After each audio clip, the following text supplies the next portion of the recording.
Hello friends, हम लोग कक्षा 7 का पढ़ेंगे आज बीज, जो कि सुमित्रा नंदन पंत के द्वारा लिखा गया है। इस वीडियो में हम लोग देखेंगे कि सुमित्रा नंदन पंत किस प्रकार से बीज के बारे में बताते हैं कि एक छोटा सा बीज, यहाँ पर बरगद के बीज की बात हो रही है। ऐसे तो सभी बीज में बहुत बड़े बड़े पेड़ों का अस्तित्व छिपा होता है, लेकिन यहाँ पर जिस बीज की बात सुमित्रा नंदन पंत ने की है वह हमारा है बरगद के पेड़ का बीज, जो कि काफ़ी छोटा होता है, बहुत ही छोटा उसका अस्तित्व होता है। पर उस छोटे से अस्तित्व में पूरी विशाल वृक्ष की परिकल्पना छिपी होती है। तो हम पहले इस कविता का पाठ वाचन कर लेते हैं। मिट्टी का गहरा अंधकार डूबा है उसमें एक बीज, वह खो न गया मिट्टी न बना, पौधों सरसों से क्षुद्र चीज। उस छोटे उर में छिपे हुए हैं डाल पात और स्कंध मूल, गहरी हरितिमा की संस्कृति, बहुरूप रंग फल और फूल। वह है मुट्ठी में बंद किए वटके पादप का महाकार, संसार एक आश्चर्य एक, वह एक बूंद सागर अपार। बंदी उसमें जीवन अंकुर जो तोड़ निखिल जग के बंधन, पाने को है निज सत्व मुक्ति चिर निद्रा से जग बन चेतन। मिट्टी का गहरा अंधकार सोया है उसमें एक बीज, उसका प्रकाश उसके भीतर, वह अमर पुत्र वह तुच्छ चीज। यहाँ बीज के माध्यम से कवि सुमित्रा नंदन पंत जो हैं वो बहुत सारी बातें बता रहे हैं। वह यह बताना चाह रहे हैं कि एक इंसान के अंदर भी बहुत सारी चीज़ें छिपी होती है, बहुत सारी संभावनाएं छिपी होती हैं, ज़रूरत होती है उनको बाहर उजागर करने की। तो हम पहले इनका सामान्य अर्थ देख लेते हैं। मिट्टी का गहरा अंधकार डूबा है उसमें एक बीज। यहाँ पर कहा जा रहा है कि मिट्टी के गहरे अंधकार में, मिट्टी के अंदर बीज को लगाया जाता है कि मिट्टी के गहरे अंधकार में एक बीज डूबा हुआ है, वह खो न गया मिट्टी न बना। उस गहरे अंधकार में, उस मिट्टी में उसने अपने अस्तित्व को खोया नहीं है।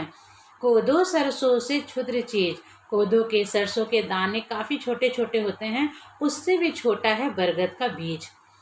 उस छोटे उर में छिपे हुए, उर मतलब हृदय होता है, कि उस छोटे से हृदय में छिपे हुए, उस छोटे से बरगद के दाने में छिपे हुए हैं डाल पात और स्कंध मूल। बरगद के विशाल डाल, पात मतलब पत्ते, उसकी शाखाएं, उसकी जड़ें सब उसमें छिपी हुई हैं।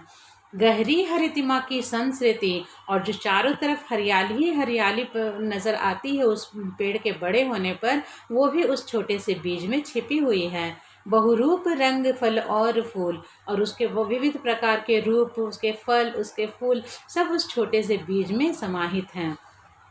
वह है मुट्ठी में बंद किए, उसने बीज के अंदर उसने अपने आप को भी बंद किया हुआ है।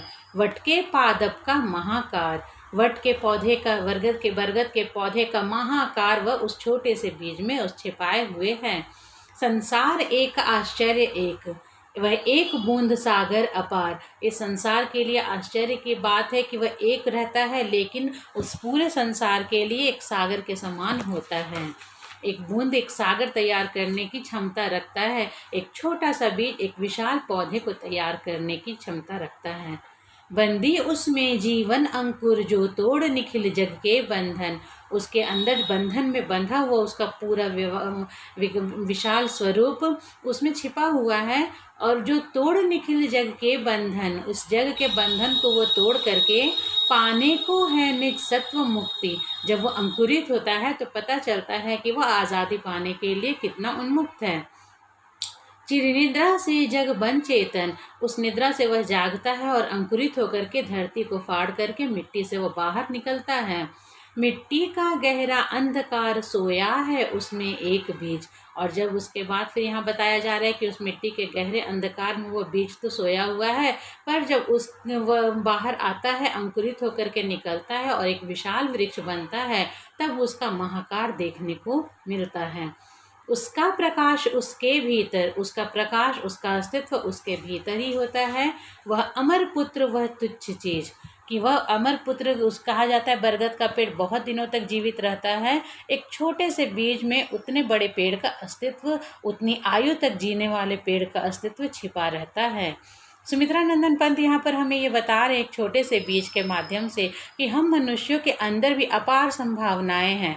ज़रूरत है हमें उसे निखारने की, उसे अंकुरित करने की, उसे पल्लवित और पुष्पित करने की।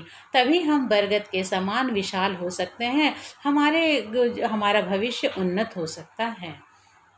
तो ये हमारा चैप्टर था बीज, जो कि आज समाप्त हो गया है। अगले वीडियो में हम इसके प्रश्न उत्तर के साथ फिर मिलेंगे। तब तक के लिए धन्यवाद।